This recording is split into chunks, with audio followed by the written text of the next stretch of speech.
आप समझाएंगे? ये तो आपको पता ही है कि कौन कौन से प्रकार है चार, कौन कौन से हैं प्रमिला जी, बताइए।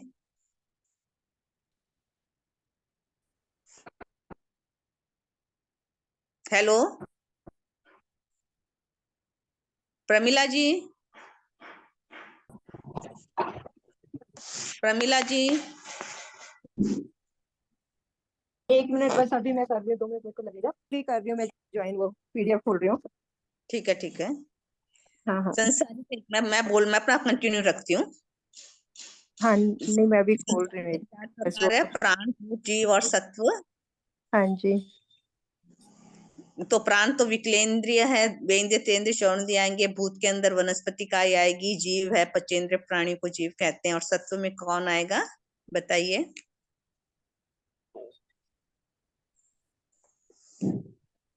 1 मिनट। इकाई, अपकाय, तेवकाय, वायुकाय, ये चारों स्थावर को क्या बोलते हैं? सत्व बोलते हैं। सत्व बोलते हैं। चारों स्थावर को सत्व बोलते हैं। अब इसमें आगे दो और जोड़े गए हैं, विज्ञ और वैद्य।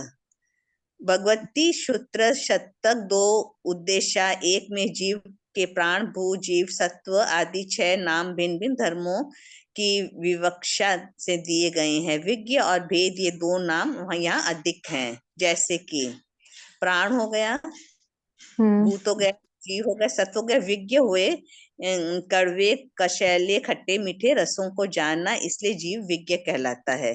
जीव को विज्ञ क्यों कहते हैं? कि वो सभी रसों को जानता है कि ये पदार्थ खट्टा मीठा है, कड़वा है, कड़वा। कषैला है, कौन सा है। और वेद किस किस मतलब वेद का क्या मतलब होता है? जीव सुख दुखों को भोग करता है, इसलिए वह वेद कहलाता है। जीव क्या करता है? सुख दुख सुख को दुख का, अनुभव करता है। हाँ, तो इसको वेद कहते हैं। अब प्राण का आप मेरे को समझाइए। प्राण चार मैंने पिछली बार समझाया था, आपने आपने रिकॉर्डिंग सुनी, ये वाला किया था आपने उस वक्त? मैं आपने शायद क्लास ली थी। शायद ली थी, मुझे पक्का ध्यान नहीं आ रहा। हाँ, और वो उसकी आप रिकॉर्डिंग तो उसको उनको बोले, कौन, आशा जी आपको देंगी क्या? आशा जी देंगी, मतलब जो भी देंगी, आशा हाँ जी तो को ही आप, पड़ेगा। हाँ तो पिछली बार मैंने इसका डिटेल में समझाया हुआ था, उसको आप मतलब पढ़ी, सुनिए और इसका इसका मेरे को बताइए कि प्रत्यक्ष, अनुमान और उपमान और आगम क्या है। ये न्यू वर्ड्स हैं, ये क्या है? ये वैसे दर्शन के विषय विषय हैं ये। ये चारों दर्शन के विषय है। ये नहीं, दर्शन के विषय तो ये नहीं है तो दर्शन के विषय, लेकिन अपने इसमें भी आए हुए हैं। लेकिन ये हाँ हाँ। मतलब मोस्टली अपने इसके अंदर कम ही मतलब अपन को पढ़ने को मिलता है। अपन जैसे कि थोकड़े करते हैं और करते हैं, तो ये चारों कम आते हैं। ये दर्शन का विषय है। और वैसे ये क्या प्रत्यक्ष क्या है कि जो नंदी इंद्रियों सूत्र में, के सामने दिखाई दे, जो प्रत्यक्ष है, जो इंद्रियों से दिखाई दे, जो इंद्रियों हाँ की सहायता से दिखाई दे वो प्रत्यक्ष है। हाँ और अनुमान जो अंदाजा ग्रहण मतलब वो लगाया जाए कि भाई हाँ ये वही चीज हो सकता है, जैसे हम्म, मतलब ये जैसे कि हलवा कहीं बन रहा है, खुशबू से अनुमान लगाया जाता है, या धुएं से आग का अनुमान लगाया जाता है। हाँ, ये अनुमान हुआ है कि जैसे मोमबत्ती लगी हुई है तो अपन अनुमान तो ये लगा सकते साधु हैं। है। हाँ, ये जैन हाँ, साधु है। से अच्छा, वो प्रत्यक्ष में दो चीज है, कि पांच ज्ञान है। ज्ञान कौन कौन से हैं? पांच हैं, कौन कौन से? मति ज्ञान, श्रुति ज्ञान, अवधि ज्ञान, केवल ज्ञान, मनप्रिय ज्ञान। तो इसमें कौन से प्रत्यक्ष ज्ञान है और कौन से परोक्ष ज्ञान है? मति ज्ञान और श्रुति ज्ञान और अवधि ज्ञान, ये तो नहीं, मति ज्ञान और श्रुति ज्ञान दो ही ज्ञान वो है। क्या है, कौन से ये नहीं, इसमें पांच में से डिवाइड हुए अवधि हैं अवधि ज्ञान और मनप्रिय केवल ज्ञान तो प्रत्यक्ष ज्ञान है। हाँ, और ये मति ज्ञान और श्रुति ज्ञान ये परोक्ष परोक्ष ज्ञान है। ज्ञान। अच्छा, अब इसमें देखिए एक चीज और लिखी हुई है, जैसे हम्म। इंद्रिय प्रत्यक्ष, निश्चय में अवधि, मन, प्राय और केवल ज्ञान ही प्रत्यक्ष। निश्चय में तो अवधि, मन और ये ही प्रत्यक्ष है, लेकिन व्यवहार में इंद्रियों की सहायता से होने वाला ज्ञान भी प्रत्यक्ष है। इसमें देखिए, इसमें थोड़ा सा डिफरेंस यही आया हुआ है कि हम्म। मतलब जो मति और श्रुत करते हैं ज्ञान का, मतलब अपन को जो ज्ञान का अनुभव होता है मति और श्रुत का, वो किससे होता है? वो इंद्रियों के द्वारा होता है। हाँ जी। तो इसलिए इसमें ना व्यवहार रूप के अंदर इसको प्रत्यक्ष ज्ञान ज्ञान कहा है। और वैसे ये ज्ञान कौन से होते हैं? परोक्ष होते हैं। ये मतलब इसमें डिफरेंस यही जानने की, इसमें यही है मतलब ये वाला मैटर है वो जानने। मतलब इंद्रियों की सहायता से जाना जाए वो तो प्रत्यक्ष ज्ञान हुआ ना। हाँ, एक्चुअल में तो वही प्रत्यक्ष होता है, मतलब जो अवधि और मन पर्याय और केवल ज्ञान केवल ज्ञान प्रत्यक्ष वो। हाँ। वो दोनों परोक्ष है।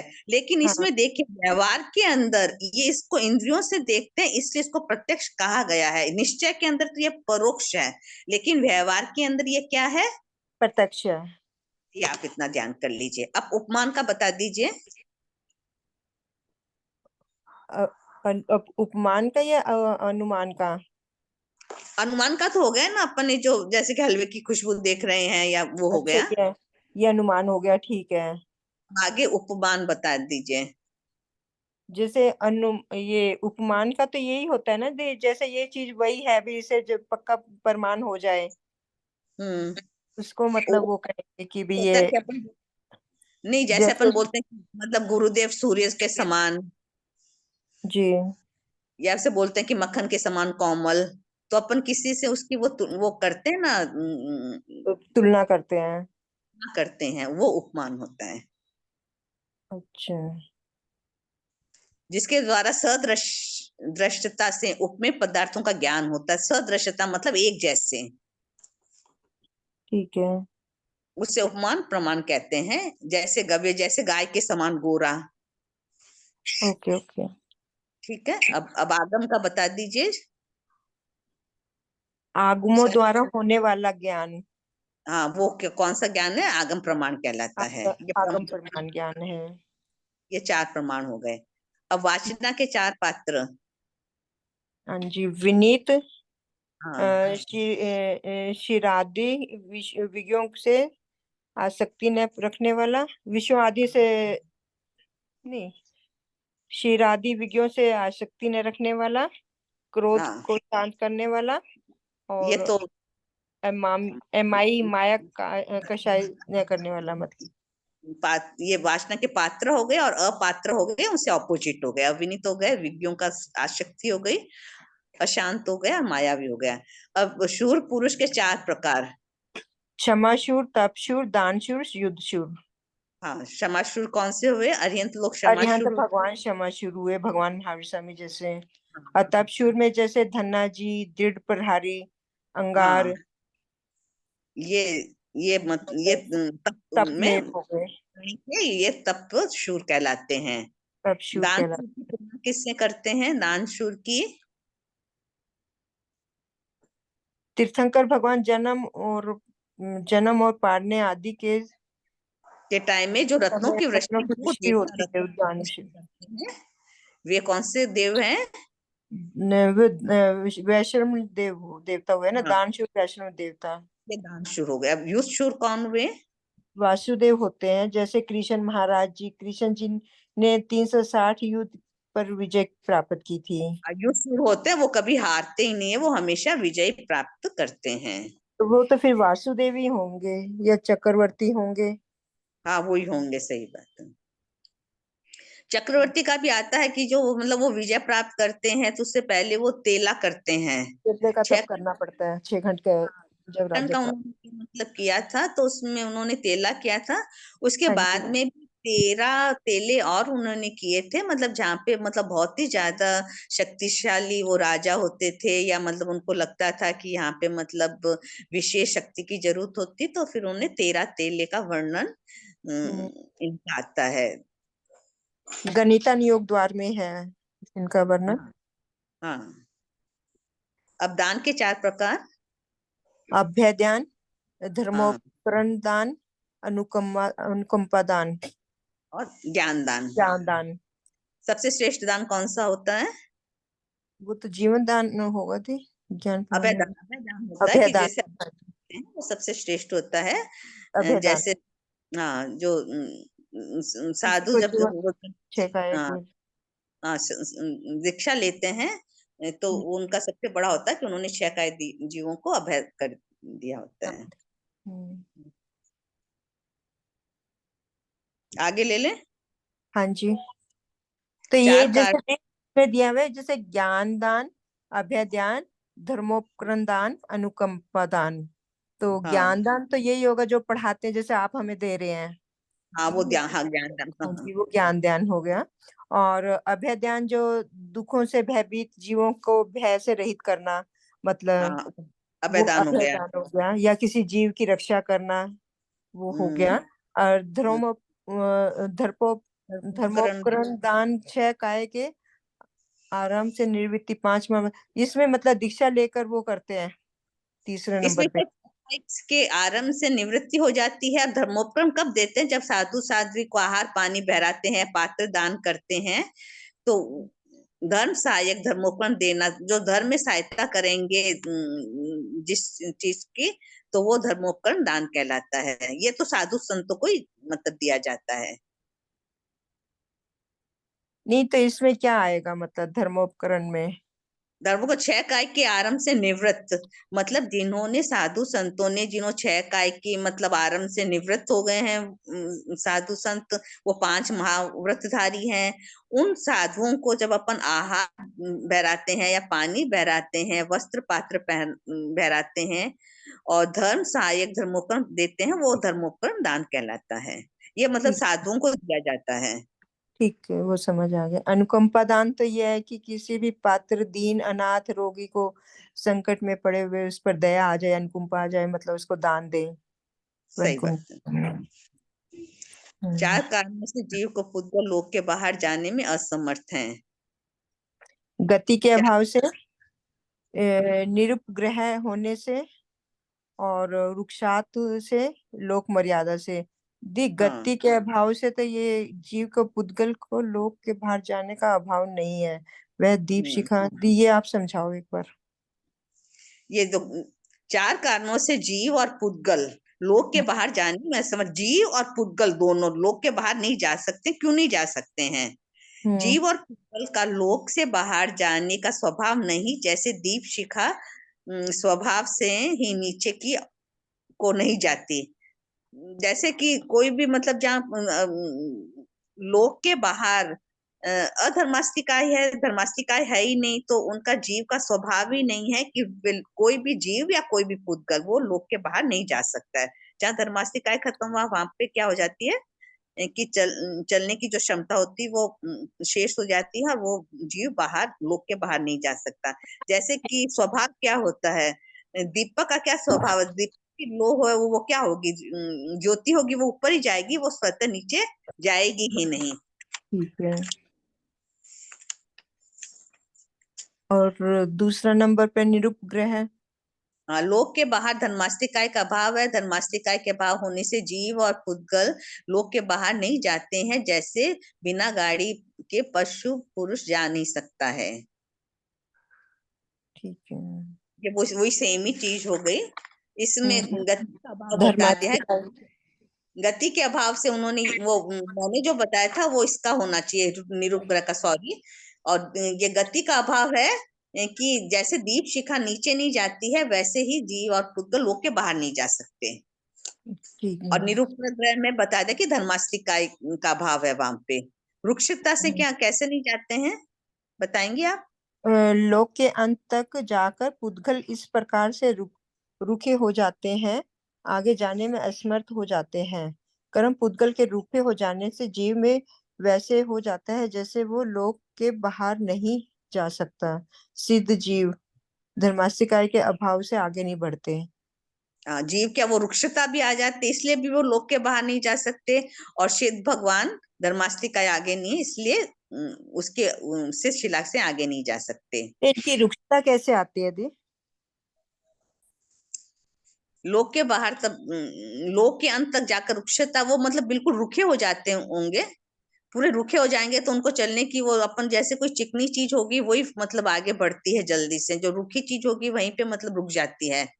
तो ये लोग जीव और पुद्गल इतने रुखे रुक्ष हो जाते हैं कि वे आगे जा नहीं सकते। ये 4 कारण बताते हैं कि मेन तो वही कारण है कि धर्मास्तिकाय नहीं है, इसलिए लोक के बाहर वो नहीं जा सकते। धर्मास्तिका एक सहायक है चलने में, और ये मतलब फिर धर्मास्तिका नहीं है तो यहाँ ये चलने में सहायक नहीं है।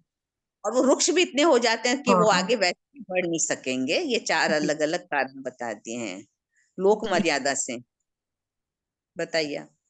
लोक मर्यादा इस प्रकार की है कि जिससे जीव और पुद्गल लोक के बाहर नहीं जाते, जैसे सूर्यमंडल अपने मार्ग से दूसरी ओर नहीं जाता।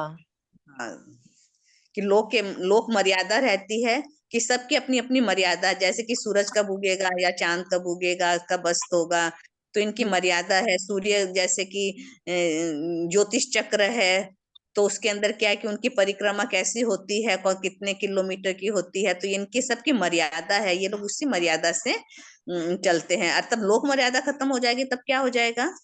तो वो बाहर में मर्यादा से वो हो जाएंगे ना। अगर लोक मर्यादा खत्म होती है तब क्या होगा?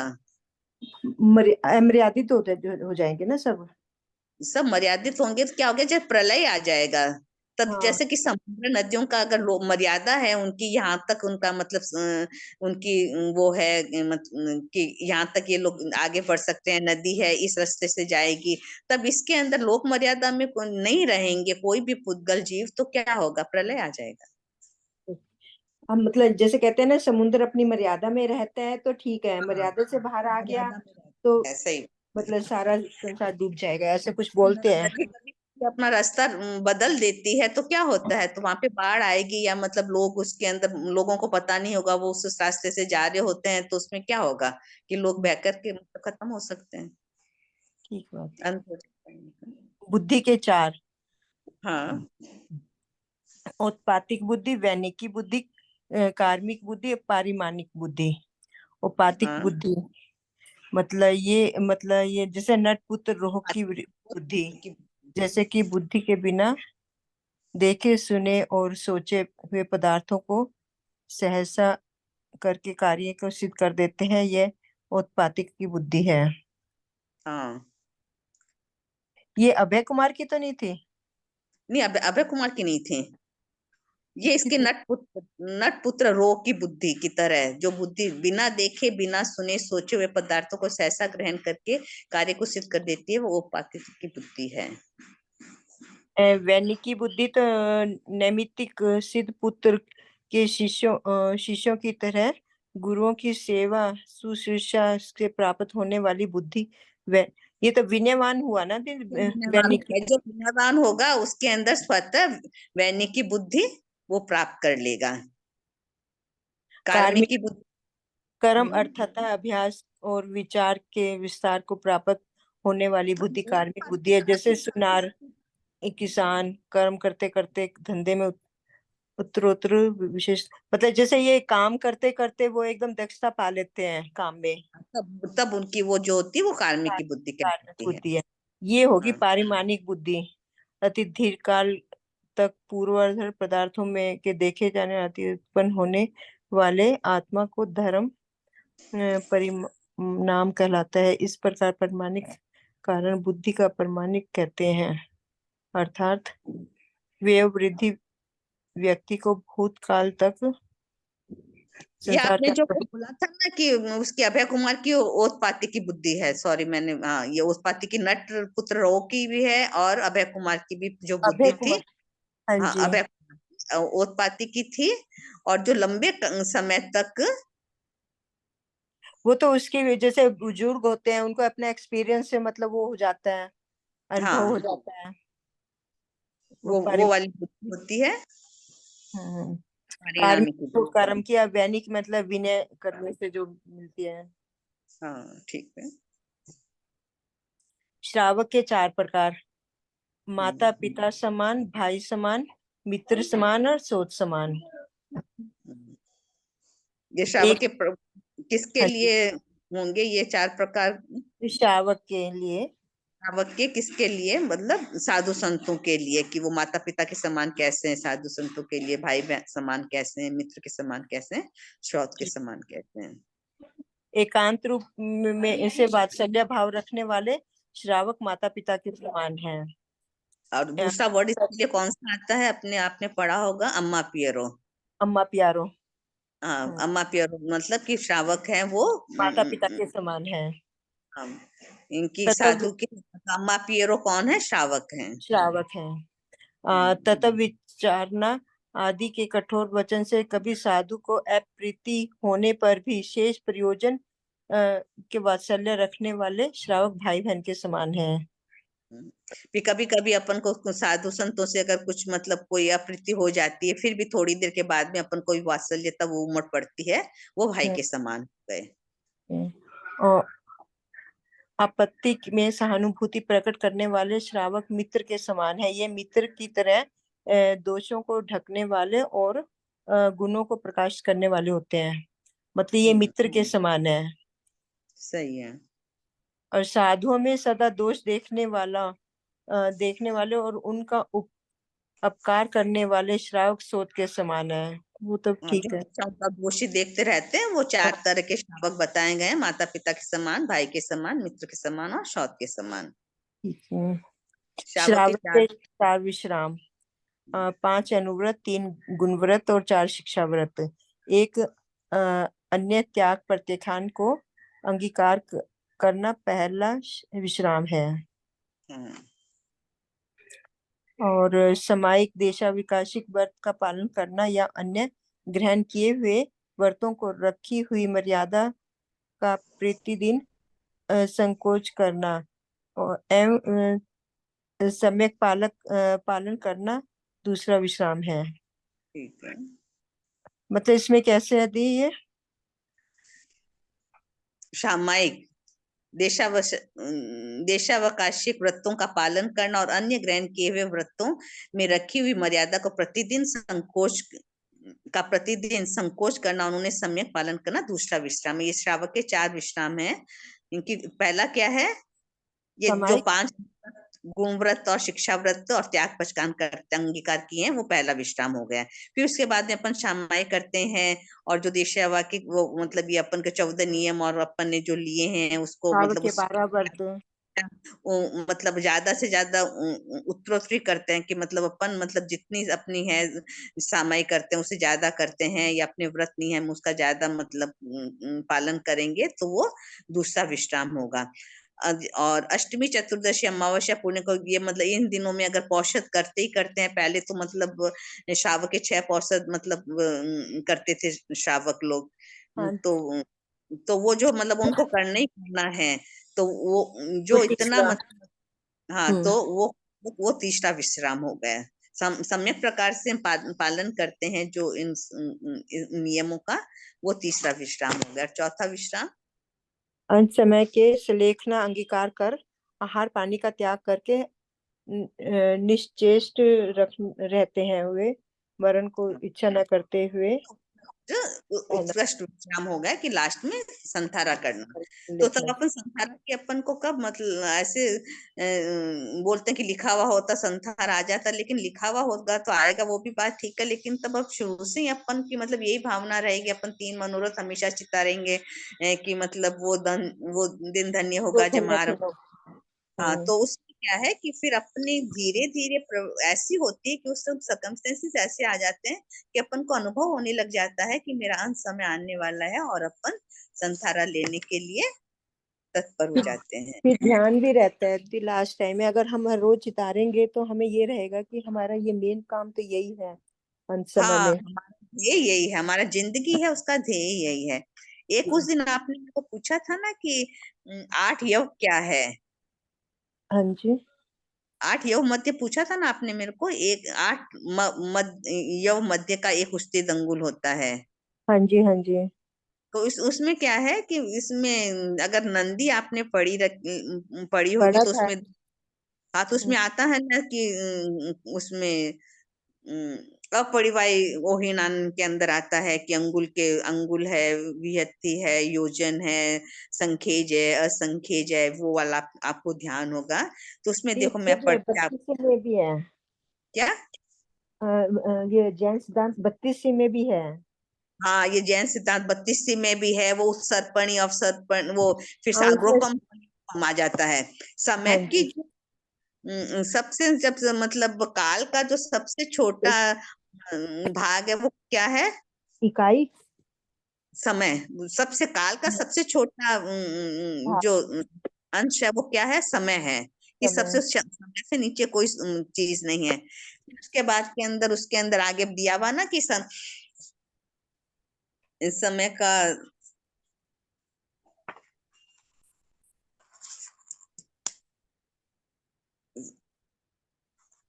फिर 84 लाख पूर्व का एक त्रुटितांग है, त्रुटितांग के बाद में अटट है, अवांग है, लास्ट के अंदर उत्सर्पणी अवसर वो पल्योक्तम साग्रोपम है। ध्यान है आपको? हाँ जी, वो तो है ना। ये लिखा है ना, जैसे जैन सिद्धांत पत्र से निकाली है मैंने अभी। हाँ, इसमें मैं बताती हूँ, एक मिनट खोलती हूँ।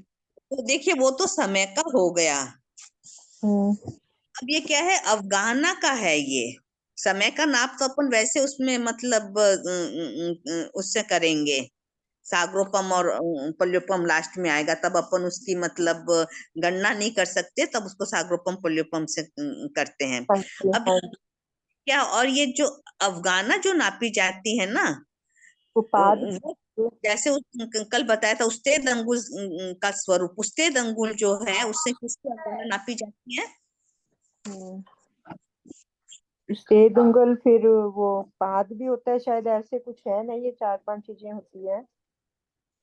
हाँ,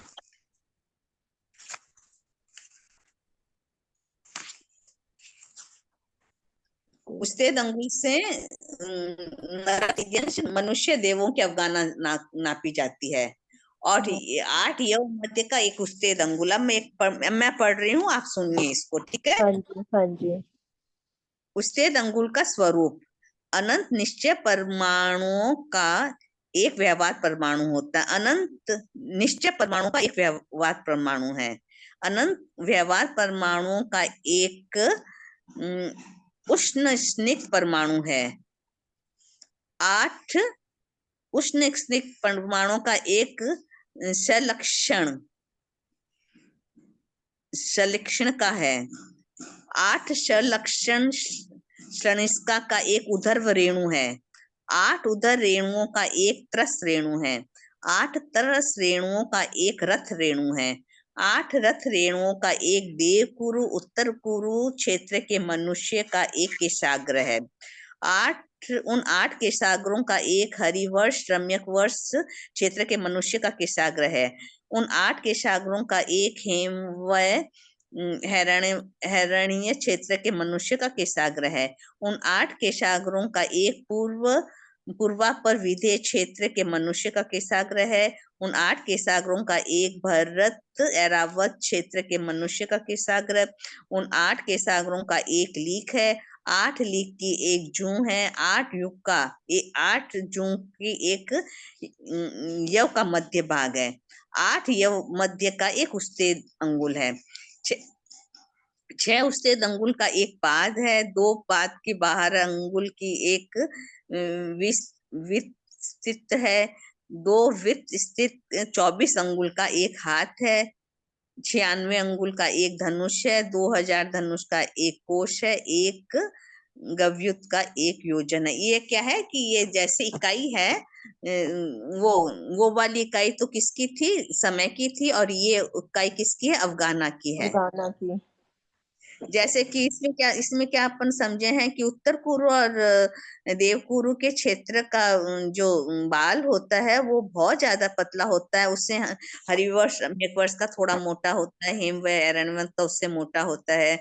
और पूर्वा पर विदेश क्षेत्र के मनुष्य उससे मोटा है। ऐरावत का उससे मोटा होता है। ऐसे करके इसकी ये उपमा दी गई है। उसने उस दिन आपने पूछा था, मैंने बोला कि मैं आपको पढ़ के बताऊंगी। तो मेरे में तो नहीं दिया हुआ ये।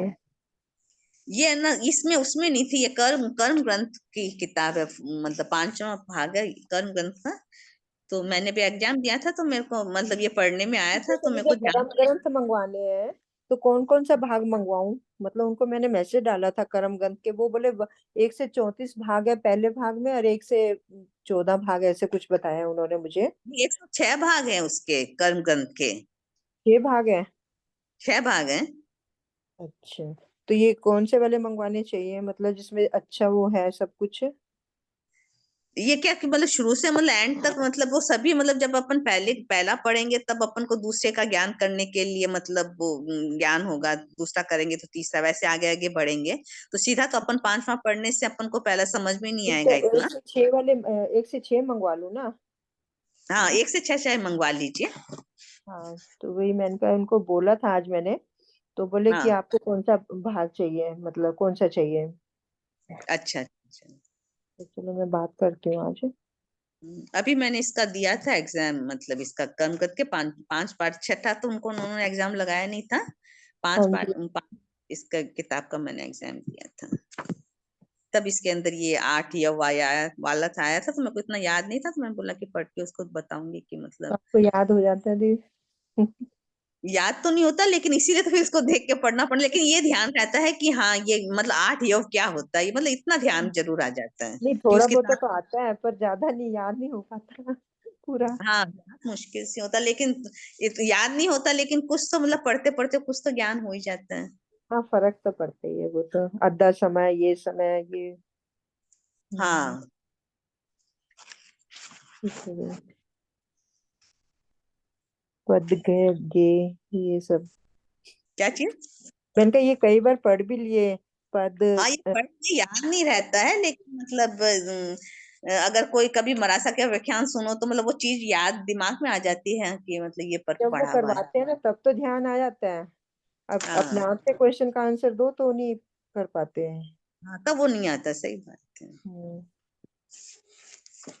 ये कर्मगंथ वाला तो मतलब मैं तो मिर्जापुर में तो साधु संतों का उतना रहता ही नहीं है ना, सानिध्य रहता नहीं है।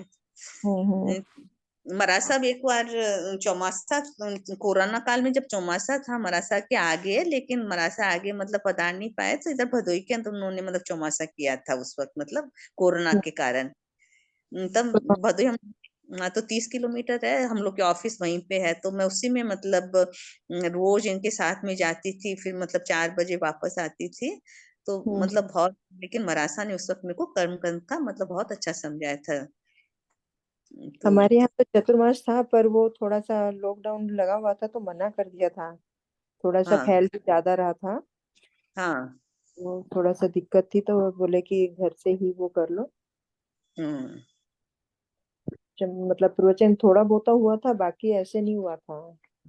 तो साक्षी श्री जी मद्रासा थे, तो मतलब उन्होंने बहुत मेरे को मतलब किसी पूर्व जन्म के कोई अच्छे अपने किए हुए कर्म होते हैं तो मतलब अपन को इतना सानिध्य और मतलब मिल जाता है। वैसे बिल्कुल मरासा ठीक। के पास भी बहुत ज्यादा समय रहता नहीं है, उनकी हाँ, अपनी चल रहती है, गोष्ठी है, पानी है, सब। वो तो कोरोना में टाइम मिल गया थोड़ा सा, क्योंकि उस टाइम आना जाने का रश भी कम था हाँ, लोगों का। तो आने जाने वाला रश नहीं था, बस उसी वक्त इतना मैं मतलब मिल गया आपको लाभ। मरासा एक मतलब एक समय का काल मतलब उतना देते थे, उसमें मेरे को 4-5 घंटे तो मतलब आने जाने में लग जाते थे, भदोई जाना आना। लेकिन मेरे हम्म, को मतलब मरासा मतलब अगर दे रहे हैं उतना समय भी, तो मतलब मेरे को बहुत अच्छा, उस वक्त मेरे को मतलब अपनी लाइफ का सबसे अच्छा लाभ मिला था। जी।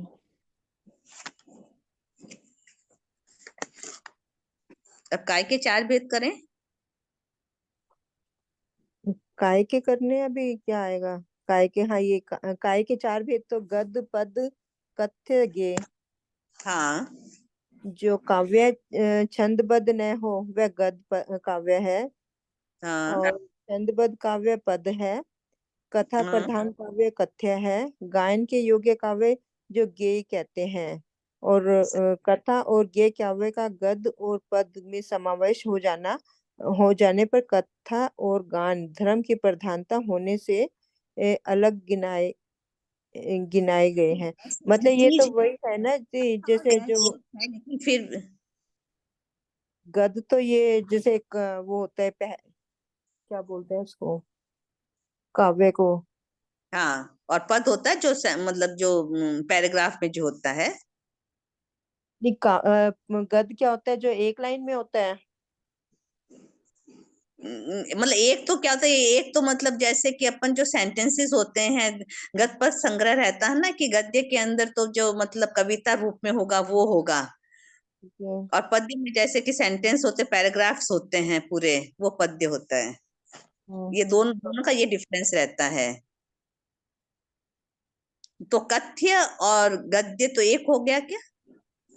कथा कथ्य प्रधान, कथा प्रधान काव्य कथ्य है। ये क्या होता है? कथा प्रधान काव्य कथ्य है। देखिए तब है ना, मैंने सॉरी गलत बता दिया, ऑपोजिट बता दिया। कथा प्रधान काव्य, कथा है जिसमें, वो तो सेंटेंस में ही होगी। हम्म, जो काव्य छंदबद्ध न हो वह गद्य काव्य है, और छंदबद्ध काव्य पद्य है। गायन के योग्य काव्य को गय कहते हैं। जो ये मतलब गाए जाते हैं, गाएंगे किसको? अपन कविता को ही गाएंगे नहीं नहीं, ये तो समझ आ गया, गे का तो समझ आ रहा है थोड़ा। बाकी जो ना। काव्य छंद बंद न हो वह गद काव्य है, छंद काव्य, ये तीन आगे के नहीं समझ आए।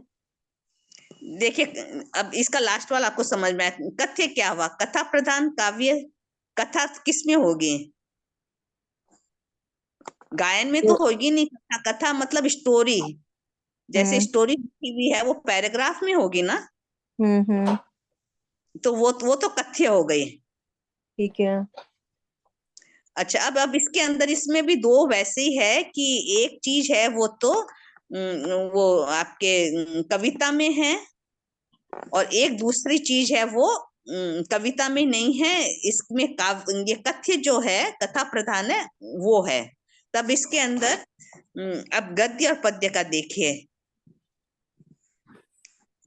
जहाँ छंदबद्ध काव्य है वो पद्य है, जहाँ पे मतलब कविता रूप होगा वो पद्य होना चाहिए, और हम्म, जो कविता रूप नहीं है वो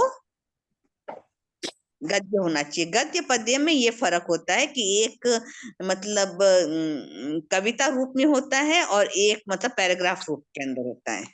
नहीं, गद कविता में तो नहीं आएगा ना, गद छंदबद्ध या गद काव्य में आएगा कैसे? मतलब ये नहीं समझ पा रही हूँ।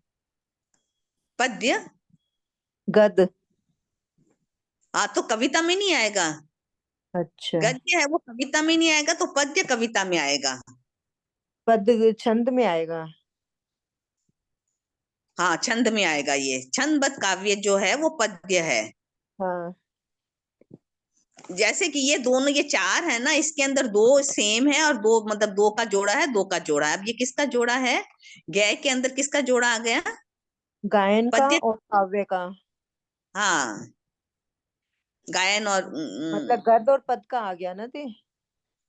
नहीं, एक का आएगा ना, गय में एक का आएगा, कथ्य में एक का आएगा। गायन में काव्य गे का आ गया। हाँ, नहीं, कथ्य में ये देखो ना, कथ्य में कथा प्रधान काव्य कथ्य है, गायन के योग्य काव्य का गे कहते हैं, तथा कथा और गय काव्य का गद है। कथा और गय, कथा हो गया ना, कथा हो गया। और गय हो गया। हाँ, कथा और गय तो काव्य गद हो गया। और काव्य पद में, का गद्य। हाँ, पद गद्य में में समावेश हो जाना पर भी कथा का गान धर्म की प्रधानता से होने से ये अलग गिने गए हैं। हाँ, कथा और गय काव्य का गद्य और पद्य में समावेश। कथा और गय को, हम्म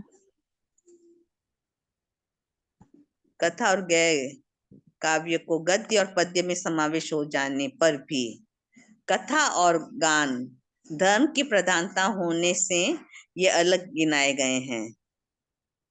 हाँ, ये कह रहे हैं कि मतलब ये दोनों का समावेश तो गद्य पद्य में हो ही गया है, फिर भी उनको अलग कहा है। कथ्य को और गय को क्यों कहा है? कथा और गान धर्म की प्रधानता होने से ये अलग गिनाए गए हैं, कि फिर भी इनको मतलब ये दोनों चीज सेम है, लेकिन फिर भी इनको अलग उसमें प्रधानता दी गई है।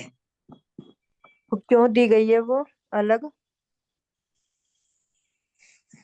कथा और गय काव्य को गद्य और पद्य में समावेश हो जाने पर भी कथा और गान धर्म की प्रधानता है इसमें। कथ्य और गय में धर्म की प्रधानता है, इसलिए उनको इसका अलग कहा गया है। गद्य पद्य तो क्या होगा कि मतलब धर्म के ऊपर, मतलब धर्म का होना जरूरी नहीं है। गद्य पद्य तो किसी की मतलब विषय में हो सकता है, किसी की उसके अंदर हो सकता है गद्य पद्य तो। मतलब कोई कोई नॉवेल भी हो सकती है, कोई धर्म का भी चीज हो सकती है। कोई कवि अलग अलग तरह की कविता लिखते हैं, कोई प्रकृति के पे लिखते हैं, कोई किसी पे लिखते हैं, तो वो उसका समावेश गद्य पद्य में आ जाएगा कि कौन सा मतलब उनका जो है वो काव्य रूप में है या कौन सा छंद रूप में है।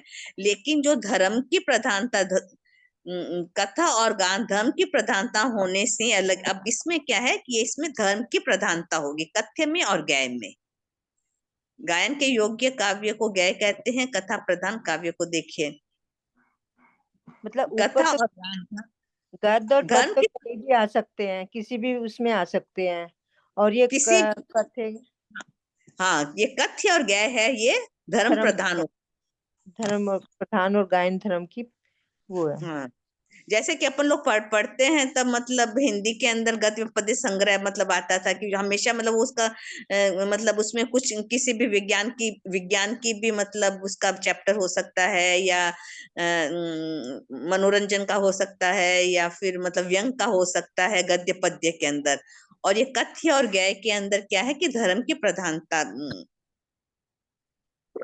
है होती है, इसलिए इसको अलग से इसका किया गया है। जी। चार विनय प्रतिपत्ति। हाँ, आचार्य शिष्य को चार प्रकार की प्रतिपत्ति शिक्षा सिखाकर पूर्ण होता है। आज आपने वो क्लास नहीं ली क्या, थोकड़े वाली, प्रमिला जी? नहीं, आज नहीं थी, वो दी वो थर्सडे को है। अच्छा, डेली नहीं है क्या? ना, 2 दिन है। मुझे ये था ट्यूसडे है, मतलब टीयू लिखा था हाँ, ना, तो मेरे को आपने लगा आज कल का तो है। बोल, हाँ, तो वो नहीं थी। आज चलो मेरी अच्छा। ना ये हुई थी ना, आशा जी की हुई थी प्रतिक्रमण की, तो इसलिए दोनों हाँ, ही नहीं थी। अच्छा, आशा जी की प्रतिक्रमण की क्या थी? वो भी लेती है ना आशा लोढ़ा जी, प्रतिक्रमण सिखाती है ना। अच्छा, तो क्वेश्चन आंसर भी लेती है, उनमें बताती भी है। तो मतलब मैं कर लेती हूँ ज्वाइन। एक वो आती है रात को 8 बजे, वो भी वनीता जी है, कौन है वो, बहुत स्टाइलिश से समझा रही है प्रतिक्रमण को। अच्छा अच्छा। उनको तो मतलब जैसे अलग अलग एग्जाम्पल, उनकी कुछ ऐसे किताबें छोटे बच्चे, उसमें तो 78-80 लोग हैं, मतलब उसमें बच्चे अच्छा वगैरह। अच्छा। हाँ वो अच्छे तरह, बहुत अच्छे तरीके से समझा रही है हाँ, अच्छा प्रतिक्रमण। ज्ञान है मतलब हाँ, उनको अलग से वो है। हाँ, मतलब आपके वो मतलब अच्छा है आपका सीखने का, बहुत अच्छी करती हूँ बात है। कोशिश भी, कोशिश करती हूँ थोड़ा थोड़ा, मतलब जो भी मिल जाए। नहीं वो तो रुचि, मतलब जब अपन में रुचि मतलब रुचि तो है, मतलब बस रुचि ये रहेगी तब अपन समय का मतलब मैनेजमेंट बिठा लेते हैं। समय भी है, रुचि भी है, बस वो है कि थोड़ा सा एकदम याद नहीं होता। बस थोड़ा हाँ ये है, अभी ज्ञानावन्या क्रम का 6 नहीं हुआ, धीरे हाँ धीरे हो जाएगा। हाँ, वो बस हो जाएगा, पढ़ते पढ़ते वो अपने से हो जाएगा। नहीं, पहले से अब में काफी फर्क पड़ा। पहले तो एक अक्षर भी समझ नहीं आता था, ना ध्यान आता था। अब थोड़ा हम्म, थोड़ा होने लगा।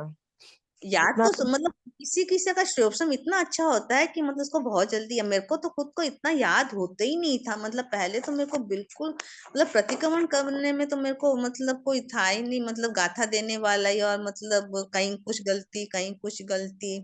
मैं तो प्रतिक्रमण की अब दोबारा रिवीजन सुबह उठ के, मतलब जैसे समाई करती हूँ ना, तो 15-20 मिनट, आधा घंटा उसमें प्रतिक्रमण का शुरू से चितारती रहती हूँ कि कहीं मिस्टेक हो, कहीं और दोबारा थोड़ा सा अच्छी तरह से पक्का रट जाए, स्पीडली हो जाए, मतलब जैसे करना की कोशिश कर रही हूँ। आप समय कितनी करते हैं दिन भर में? जी, मतलब ऐसे रूटीन में तो 2 करने की कोशिश करती हूँ, अगर स्थानक जाना होता है तो 2 उधर हो जाते हैं, 3-4 मतलब हो जाती है अगर वो करूँ हाँ, तो। बाकी वैसे मतलब नहीं हो पाती ज्यादा। हम्म, तो अच्छी रुचि अच्छी है, बहुत अच्छी बात है, अपने से श्लोकसम होता जाएगा। और अगर याद याद तो फिर बाद में तो मेरे को मतलब जैसे नंदी हुई, फिर दशविकालिक हुआ, उत्तरायण के कुछ हुए, सुख विपाक हुआ। लेकिन उसमें भी इतना समय मतलब मेरे मतलब देना पड़ा था, और मेरे को लगता था किसी किसी को इतना जल्दी हो जाता, लेकिन ठीक है, गुरुदेव की कृपा थी तो थोड़ा थोड़ा होता गया। हाँ, ज्ञानावर्ण किसी का ज्यादा क्षय होता है, किसी का उपशम होता है, तो हाँ, थोड़ा सा है। अभी मन का हो जाएगा हमारा भी, धीरे धीरे हम भी कर ही रहे हैं कोशिश से। सही बात है। अपनी भावना उत्कृष्ट रखेंगे तो मतलब ये तो श्रेय होते ही जाएंगे। उनका वो दिन भी आएगा, दी मैं तो बस वही इंतजार करते रहती हूँ कि वो दिन भी एक्चुअली मेरा आएगा, धन्य। से एक्चुअली लगता है अंतराय इतना दिया हुआ है, मतलब अपनी लाइफ के अंदर खुद के मतलब एक एक चीज को सोचते हैं देखते हैं तभी भी मतलब अंतराय बहुत है दिया था, तो मतलब धीरे धीरे श्रेय, अभी अंतराय पूरे टूटे नहीं है। और अभी भी बंध भी जाए तो हमें अभी भी नहीं पता चलता दी। क्या चीज? अंतराय हमारे डेली रूटीन में भी कभी बनते रहते हैं तो हमें पता नहीं चलता है कि कब हो रहा है। हम नहीं, कोशिश करते हैं फिर भी ध्यान नहीं रहता, मतलब फिर भी हो ही जाते हैं जब आप कर्म कर्म तो। से पढ़ेंगी तब आपके मतलब उसमें आपको बहुत फर्क आएगा। फिर हम मतलब हर एनी पल अपन मतलब कर्म के ऊपर इतने निर्भर हो जाते हैं कि कहीं मतलब एक पल भी पिछले जन्म में जहाँ कहीं बांधे हैं वो तो भोगने ही पड़ेंगे। जी। लेकिन उसके बाद इतने सतर्क हो जाते हैं कि फिर मतलब जल्दी से कर्म मतलब बांधने की मतलब डर लगता है। है। हाँ, डर लगता है। ऐसे तो देखिए गृहस्थ के अंदर तो कर्म बांध ही रहे हैं, दीक्षा ले ही हाँ नहीं, जी। मतलब क्या करें कितना भी करें लेकिन गृहस्थ में तो बंद ही रहे हैं ना कर्म सभी तरह से। पर ये है कि दी इतना तो हुआ है, जैसे कोई चीज का नुकसान होता है या कोई चीज चोट लगती है या हॉस्पिटल में एडमिट होना पड़ता है, इंजेक्शन ड्रिप चढ़ती है या कुछ भी होता है एनीवन, तो हम्म, मतलब मन में एक बार तो ये आता है कि नुकसान हुआ है, शायद मैंने उसका लिया होगा ना, तो उसने अपना हाँ, चुका लिया, अपना उसका चुका लिया। तो उससे हाँ, क्या होता है, इतनी शांति मिलती थी मुझे, मतलब मैं बता नहीं सकती आपको। एक दो बार हाँ, तो थोड़ा सा होता है मन में, दुख तो होता है भी, हाई ये हो गया, उसने ये हाँ, किया। मैंने कहा आज उसने मेरे साथ ये धो मतलब मेरे उसने पैसे नहीं दिए या किसी ने मार लिए, तो मैंने कहा मैंने भी तो उसके किए होंगे ना, तो उसने तो अपने लिया है, अपना विचार हिसाब तब आ किया है। जाता है तब अपन अपने कर्मों का क्षय करते रहते हैं। नहीं, मैंने कहा उसने मैंने उसके लिए हैं तो हमने उसका उसने उतार लिया, मतलब अपना ले लिया, तो फिर हाँ, क्यों अच्छा वो हुआ ले उसने लिया। ले अच्छा लिया तो हुआ। अच्छा किया उसने। हाँ, मैंने कहा इस जन्म में हम वो थे देने, मतलब हो गया तो हमें कोई फर्क नहीं पड़ेगा, चलो हो गया, तो उससे मन में हाँ, शांति पड़ती है। चोट लगती है, कभी हाथ में कुछ हो जाता है या चोट लग जाती है, मैंने तो मेरे तो थोड़ी सी चोट लगी है, पता नहीं मैंने तो उसको मतलब पिछले जन्म में या इस जन्म में उन जीवों की कितनी वो की हुई है, मतलब विराट की तोड़ा है। हुआ भी है, मकोड़ों को भी मारा हुआ है, चींटियों को भी मारा हुआ है, मक्खी मच्छर को भी इतना नोचा हुआ है, मतलब। तो मैं कहती सही। हूँ उन्होंने देखो ना कितनी वेदना होगी, पहले तो हमें पता ही नहीं था कि इनमें इतनी दर्द होती है, हमें तो हाँ, अच्छा लगता था दी, मतलब मैं सही। तो अपनी बता रही हूँ, मक्खी मच्छर को मारना ये करना, ये तो बाद में अब जब क्लास ज्वाइन किया है ये कर रहे हैं ना, अभी मुझे पता चला है। अब आता है सही। कि मैंने क्या किया था, ये तू इतनी गलत थी, तू इतना वो है, मन में मतलब घृणा आती है। और एक तरीका प्रमिला और बताती हूँ, जैसे कि अपन के साथ में कोई भी गलत व्यवहार करता है हम्म, तो उस वक्त एक चीज का, छोटी सी चीज का चिंतन करिए कि मतलब अगर किसी ने मेरा बुरा किया तो मतलब भगवान उसको उसका मतलब अच्छा करे, अच्छा, उसका हमें। अच्छा करे। एक शब्द हाँ आप सोचिए कि हाँ, अपन के ये साथ तो होता है। करता है तो बस ये सोच लीजिए कि भगवान उसको सुखी रखे। हाँ, ये तो होता है मन में कि, इतना सा आप सोचेंगे उसके बस अंदर ये है आप। कि कोई वो होता है, कोई नहीं समझता है, कोई गलत करता है, तो कहते हूँ कि भगवान उसको शुद्ध बुद्धि दे और साथ में हमें भी दे। नहीं, पहले तो मैं ये सोचती थी कि अगर किसी ने मेरे साथ गलत किया तो मैं तो उसका कुछ बिगाड़ नहीं सकती, लेकिन भगवान उसको मतलब उसको सजा दे। मेरे एक थॉट या था, ये थॉट था पहले एक टाइम में, मतलब बहुत साल पहले, कि मतलब क्योंकि अगर कोई गलत करा तो उसको तो उसका मिलना चाहिए, तभी तो उसको पता चलेगा क्या गलत है क्या सही है। ऐसे होता था कि मैं तो उसको कुछ नहीं कहूंगी लेकिन भगवान उसको मतलब उसका फल जरूर दे। लेकिन अब मेरी ये मतलब सोच हो गई कि अगर किसी ने मेरे साथ कोई बुरा किया है, मेरे को दुख पहुंचा है, तो मैं यही कहूंगी भगवान उसको सुखी रखे, उसको हम्म। और ज्यादा सुख दो। तो फिर जी। मतलब इस उसे करते करते अपन मतलब आत्मा मतलब आगे मतलब बढ़ते हैं मोक्ष मार्ग। एक ये भी था, एक वीडियो में आया था दी, एक जैसे कोई गरीब होता है या मछुआरा था या कोई गरीब आदमी था, उसने एक मछली पकड़ी, मछली हाँ, पकड़ने के बाद जैसे उसने हाथ में ली, तो एक ताकतवर जैसे बड़ा आदमी था, उसने उसको हाँ, थप्पड़ मारा और उसकी मछली छीन के भाग गया। हाँ, छीन ली और ले लिया और चला गया। अब वो गरीब था, वो कुछ नहीं कर पाया, बस हाँ, मतलब फिर उसने मछली ने क्या किया, उसके हाथ को काटा और एकदम हम्म, छुटके और पानी में गिर गई, तो अच्छा, उसको नहीं मिली। तो धीरे धीरे उसके हाथ में इन्फेक्शन फैलता गया, वो डॉक्टर के हाँ। गया, डॉक्टर ने कहा कि क्या हो गया, कहते ये तो तेरा हाथ काटना पड़ेगा। मरता अच्छा पड़ता अच्छा। वो उसका हाथ काट हाँ दिया। उसको। उसके हाँ। बाद दोबारा फिर उसका इन्फेक्शन ठीक ही नहीं हुआ। फिर हम्म। थोड़ी देर बाद पहले हाथ काटा, फिर आधी बाजू काटी, फिर पूरी बाजू काट दी।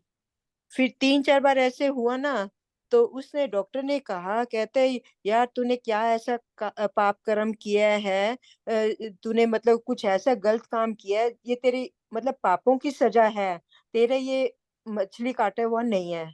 तो ये बोले तूने कुछ गलत काम किया तो तू अपने पापों को याद कर। वो फिर हाँ कहता है डॉक्टर कि, भी कह रहा है, सही बात है। फिर वो डॉक्टर को कहता है कि ऐसे ऐसे था, एक गरीब ने मछली पकड़ी हुई थी, मैंने उसके हम्म। थप्पड़ मारा और मैंने उसकी मछली ले ली कि छोड़ तू, हम्म। चल यहाँ से। तो वो हम्म। मतलब जैसे कहते हैं ना, अमीर आदमी के साथ या गरीब बच्चा या कोई भी होता है वो दब जाता है, मतलब बड़े आदमी के साथ ने। सही बात तो है। ये बोला तू फटाफट जा, तेरी दवाई का इलाज वो बंदा है जिससे तूने मछली छीनी है, मैं तेरा हम्म। कुछ नहीं कर पाऊंगा, तू मतलब जान से हाथ धो बैठेगा, तू उसके पास जा और उससे माफी मांग। तो वो हम्म। ढूंढता ढूंढता झुग्गियों में गया, वो बंदा मिल गया। अच्छा, वैसे मिलेगा भी नहीं, दूसरे को तो मिलता भी नहीं वो। हाँ, तो वो बंदा मिला, उसने उसके पैर पकड़ लिए, कहते मैंने तेरी मछली पकड़ी, तूने मेरे को ऐसा क्या शाप दिया। बोला मैंने तेरे को कोई शाप नहीं दिया, मैंने तो बस यही कहा था, भगवान मतलब मैंने ऊपर देख के भगवान से यही प्रार्थना की थी, इसने मुझे अपनी ताकत दिखाई है, तू अपनी ताकत दिखा। हाँ। ये मतलब मेरे इतने दिल को छुई, मतलब मैंने कहा ये हाँ। तो सही बात है, मतलब वो मतलब डॉक्टर नहीं कर ये पाया उसका मतलब ये इलाज। मुझे लगता था कि मतलब जो मेरे साथ गलत करता है उसको भगवान दिखा है, मैं तो खुद यही कहती थी।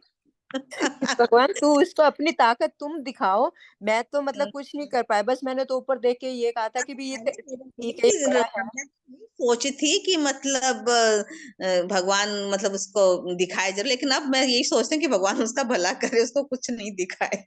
तो कहते मैंने तो बस यही कहा था, अभी तू उसने मुझे अपनी ताकत दिखाई, भगवान तू इसको अपनी ताकत दिखा। तो फिर बात वो है। बोलता कि मेरे मन में कोई ऐसा नहीं है, मैंने तुझको माफ किया, अब वो एकदम ठीक हो गया। अच्छा। सही बात है। तो ये था। तो यही मतलब अच्छा है कि मतलब अपनी आत्मा को मतलब ऊंचा उठाना है, तो यही कहो कि फिर आदत पड़ जाती है, फिर लेट गो की आदत पड़, अब तो लेट गो की हाँ, बहुत आदत, अब तो 2 साल में, 1-2 साल में तो बहुत परिवर्तन आ गया मेरे में। मेरे को भी बहुत फर्क पड़ा है, मेरे तो इंजेक्शन भी लगता है ना, पहले देखती थी दर्द होता था, अब कहती हूँ मैं, ये तो तेरे को तो सुई लग रही है, तूने तो उसके पता नहीं पैरों में भी तोड़ा भी होगा, मोड़ा भी होगा, तो आराम से वो हाँ। इंजेक्शन लगा लेता है, मैं अपना नमकार मंत्र और वो करती रहती हूँ, हो जाता है, पता ही नहीं आपको चलता। किसका इंजेक्शन लगता है आपको? नहीं, जैसे मतलब मेरे को क्या है, कई बार कुछ बीमार होती हूँ ना, तो सीधी हॉस्पिटल जाती हूँ, दवाई रिएक्शन करती है, अब वहां जाके भी नहीं ठीक होती, फिर वो भी छुट्टी दे देते हैं कि तुम जाओ, भगवान भरोसे अपना आप ही भी ठीक हो जाएगा। कोई भी अच्छा। बीमारी होता है, जैसे कोरोना का ये ड्रिप वो लगी थी मेरे को, अच्छा। वैक्सीनेशन मैंने 2 साल नहीं लगवाई, बच्चों ने कहा हम्म। कि यूएस आना पड़ेगा मम्मी, लगवानी पड़ेगी, तो मतलब मजबूरी में लगवा भी ली। मैंने कहा देख हम्म। लगवाऊंगी, मेरे को दिक्कत आएगी, ये बोला नहीं मम्मी, आपको थोड़ा सा मन में वहम है और कुछ नहीं होगा। और हम्म। लगाते ही मेरे तो लंग्स में पानी भर गया, हाँ। इंजेक्शन से मतलब जो वैक्सीनेशन से। तो दो अच्छा। तीन दिन एडमिट रही, कुछ नहीं हुआ। मतलब वहां पे, अब वहां जाके वो ड्रिप भी मतलब मेरे को स्वेलिंग करके हाथ में ड्रिप भी नहीं चढ़े, फिर बाद में उन्होंने कहा कि तुम जाओ, घर जाके वो दवाई दी, वो दवाई भी रिएक्शन कर गई, नहीं खा पाई, मतलब मेरे को हम्म। दवाइयाँ बहुत कम मतलब सूट करती हैं। और मेरे तो को तो मैं आपको बताती हूँ कि मतलब टच वुड करो या मतलब जो भी करो, मैं अपनी खुद की इम्यूनिटी की तो इतना मजबूत रखो, मतलब हम्म योग से, व्यायाम से, ध्यान से, तो हम्म इम्यूनिटी आपकी तेज होगी तो आपको कोई डिसीज अटैक नहीं करेगा, और एक, निदानी टाइम अटैक हाँ हाँ करेगा। हाँ, क्योंकि जैसे मेरे कि को है ना दवाइयाँ नहीं दूध, ले सकती मैं कोई भी, चाय कुछ मैं भी हो लेती जाए। हूँ, चाय कुछ नहीं लेती मैं, सीधे मतलब नीम पत्ती 20-25, मतलब ये जो मीठी नीम सारे होती है वो है, या तुलसी का थोड़ा सा 2-3 पत्ती, या एलोवेरा या आंवला, बस वही। फिर सीधा फ्रूट ले लेती हूँ 10 बजे, दूध चाय नाश्ता कुछ नहीं। इससे भी आपकी इम्यूनिटी बहुत बढ़ सकती है, अगर आप करना चाहती हैं तो। तो बस इम्यूनिटी। उसके बाद फिर उन्होंने है ना मेरे को एक ने ना हीलिंग दी थी, तो हम्म। उससे मेरे को ठीक हो गया था, अच्छा मतलब लंग्स का पानी। तो अच्छा। वो अच्छा, बहुत साथ, कुछ वो आपको साथ, वेदनीय कर्म हाँ, सता रहे हैं, मतलब वेदनीय कर्म आपको सता रहे हैं। बीच बीच में तो वो तो दीदी कर रखे हैं, तो काटने तो पड़ेंगे ना। हाँ वो काटने पड़ेंगे, लेकिन मतलब आप थोड़ा ध्यान दीजिए कि इम्यूनिटी को बढ़ाइए। हम्म। और मतलब ये जो 14 आवर फास्टिंग है, ये अगर आप कर सकते हैं तो वो करिए, तो आप नहीं, मतलब वो तो स्वस्थ। करती हूँ मैं। आपके 14 आवर फास्टिंग जाती है क्या? 14 फास्टिंग कैसे होता है क्या? जैसे अपन अगर 24 करते हैं। मेरा मतलब ऐसा रूटीन का मतलब मेरा ये चलता है, जैसे मेरा जो विहार होता है, सुबह हम्म, पहर के बाद, पहर का मैं ध्यान नहीं रखती, 10 बजे के बाद का मैंने पचकान लिया हुआ है। उससे पहले हम्म। कुछ नहीं खाती ना पीती। आपको फिर 14 मतलब, हो ही गए। हाँ, फिर एक टाइम मतलब मेरे को वर्षी तक मतलब मेरे को सेकंड ईयर चालू है एकाशने का। एक अच्छा। दिन एकाशना, एक दिन खुला। खाने का, एक दिन खुला, एक दिन एकाशना। और बीच हाँ, बीच में मतलब वो भी हो जाते हैं, फास्टिंग भी हो जाते हैं, जो बिहारी भी महीने में एक करती हूँ। हाँ, तब और तो आप खासी मतलब कुछ चल रही है, आपको इम्यूनिटी बढ़ाने की जरूरत ही नहीं है, आपकी तो अपने से अच्छा, बढ़ मैं जानी। दूध, चाय, कॉफी बाजार का कुछ नहीं खाती हूँ। घर का ही अच्छा। खाती हूँ, जो भी कुछ खाती हूँ। होटल वोटल का कुछ नहीं खाती हूँ, फास्ट फूड कुछ नहीं खाती हूँ। बिस्किट ब्रेड ये सब कुछ नहीं खाती हूँ। तो आप है ना फ्रूट्स फ्रूट ज्यादा खाइए, फ्रूट फ्रूट लेती, और पर वो इतनी है ना, वो भी नहीं होता। जैसे मेरा टाइमिंग क्या, 11 बज जाते हैं लेते लेते, मुझे हाँ, 12 भी बज जाते हैं। तो जिस तो दिन पाड़ना होता है तो उस दिन तो फिर कितने बजे खाती हैं? मैं मतलब 10 बजे के बाद ही लेती हूँ। और स्थानक हो तो मेरे को 11-12 बज जाते हैं, 11:30 भी बज जाते हैं, डेढ़ हो आपकी तो जाती बहुत है। ज्यादा मतलब धार्मिक वो रूट वो है भी। मतलब स्थानक होता है ना, तो फिर प्रवचन के बाद ही आके लेती हूँ, कुछ भी लेना होता है। वो भी 11:30, पौने 12, कभी 11 ऐसे बज जाते हैं मतलब मेरे को तो उस रूटीन में। खाने का तो समय नहीं रहेगा फिर तो। हाँ, वो फिर टाइम ही नहीं बचता। बस मैं खाने के साथ ही ले लेती हूँ, जूस, फ्रूट, फल जो भी लेना होता है। चाय, कॉफी, दूध, कोल्ड ड्रिंक्स ये सब कुछ नहीं लेती। सही बाजार का बात। कुछ नहीं लेती। होटलों का हम्म, तो मतलब ही नहीं है कोई भी चीज का। पानी बॉइल्ड लेती हूँ, कच्चा नहीं लेती वैसे। अच्छा। और सनसेट का भी, जैसे अब 4 बजे 5 बजे के बाद नहीं खाऊंगी। हाँ, वो मतलब वो भी चरम सब दिवस भी चरम हो दिवस जाता तो नहीं कहेंगे, चरम दिवस में तो पानी का रहता है। पानी मतलब वो पीती हूँ थोड़ा सा, क्योंकि उसमें थोड़ा सा मुझे को पानी चाहिए होता है। है। सही बात है। मतलब खाने का इतना नहीं रखती, पानी ज्यादा रखती हूँ मैं। पानी तो तो भी दिन से पहले मतलब में क्या लेती है, जल्दी जल्दी कोई भी डिजीज अटैक करती है कोई भी, हूँ। तो मतलब यही कारण होता है, इम्यूनिटी अपनी कमजोर है। तो मतलब वेदनीय कर्म का भी होता है ना दी। वेदनी कर्म का तो होता ही है, हाँ हाँ। लेकिन immunity का मतलब वैसे उसमें ज्यादा जल्दी तो नहीं करती। मेरे को जैसे कह दे कि कोई वैक्सीनेशन लगवा लो, ये कर लो, मैं अवॉइड करती थी। मैंने 2 साल तक नहीं लगवाए। अब बच्चों ने हाँ, पीछे पड़े रहे तो दोनों बार बोले कि नहीं मम्मी, आपको थोड़ा सा वो है, वह में हम्म, ये कुछ नहीं होगा। मैंने कहा ठीक है, तुम कहते हो मैं कर लेती हूँ, पर मैंने कहा होगा नहीं। और लगवाते अगले मतलब उसी दिन मतलब समझ लो अच्छा, हॉस्पिटल पहुंच गई। उसके सही बाद बात। सेकंड टाइम लगवाया छह और महीने लगवानी, 4-5 बाहर महीने जाना बाद। है तो लगवाना ही पड़ेगा। चार, हाँ बाहर जाना है तो लगवाना ही पड़ेगा, सही बात हाँ। है। और 4-5 महीने बाद फिर लगवाया सेकंड डोज। तो हम्म, दोबारा फिर वही हालत हो गई। बस ये है कि फर्स्ट टाइम में ज्यादा पानी भर गया था, सेकंड टाइम में कम था। सही बात है। तो फिर मैंने तो, उन्होंने हीलिंग दी ना, मतलब 7 बजे क्लास चलती है आजकल तो। श्रावक रतन श्रावक का 4 करवा रही हैं, मंदिर वाली हैं। तो वो भी अच्छा हम्म। पढ़ाती हैं। तो 7 से अच्छा। 7:30 क्लास लेते हैं। कभी हीलिंग की ले लेते हैं, कभी वो करवाती हैं भक्तांबर का, मतलब हीलिंग वगैरह वो सब समझाती हैं जैसे।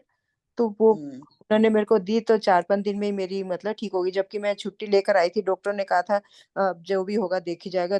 कैसे, मैंने महाराज से भी कहा, कहने लगा ध्यान रखना, लंग्स में पानी है तो दिक्कत आ सकती है। तो सही उनकी बात है। हीलिंग पे है ना, 4-5 दिन में मेरी रिपोर्ट एकदम ठीक आ गई थी। मेरे को हाँ, शक हुआ था, मैंने कहा नहीं, तुम्हारी मशीन ने ठीक नहीं लिया। दोबारा फिर मैं दूसरे पे करवा कर आई, तो उसमें भी हम्म, ठीक आया है। बोले कि नीचे आपके तो पानी है ही नहीं लंग्स में। हाँ, सही बात। ये तो बात है, धर्म पे आस्था होगी तो अपन मतलब बहुत हाँ, कुछ हासिल कर सकते मैं हैं फिर इजीली। धर्म का ही करती हूँ। बुखार भी होता है तो हाँ, दवाई एक ही टाइम ली थी मुश्किल से। बच्चों ने कहा कि अच्छा। अगले दिन भी ले लो, नहीं, मैंने कहा 33 नंबर का अव्यय पड़ा है, ठीक है। हाँ, ठीक भक्तांबर है। का वो करो तो ठीक है 33 नंबर प्रमिला का जी। करो से। ठीक है दी, जय जिनेंद्र, थैंक यू, बहुत बहुत आभार आपका। आपका भी बहुत बहुत आभार, आपको इतनी वो रुचि नहीं आई है। के साथ में। हम्म। जय जिनेन्द्र। जय जिनेंद्र, थैंक यू दी।